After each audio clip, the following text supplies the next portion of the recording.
R.L. Stine doing Man-Thing is dream casting. You know, he has a patented brand of horror, and he's bringing that to one of our more beloved horror characters. I mean, it's a swamp monster. You can't get better than that.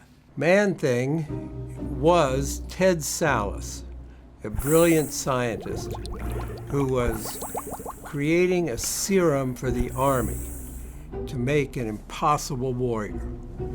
And then he decided it was too good a serum, and he didn't want the army to have it. The only way he could prevent the army from having it was to inject it into himself. Unfortunately, there was an accident. It got mixed with water, and horrible things happened, and he turned into this beast. Maybe Marvel's ugliest character.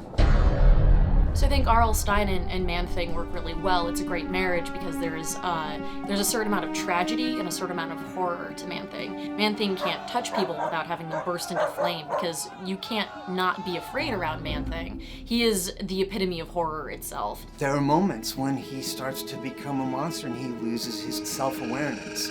And we know that there's this ticking clock where he's going to turn back into a mindless monster.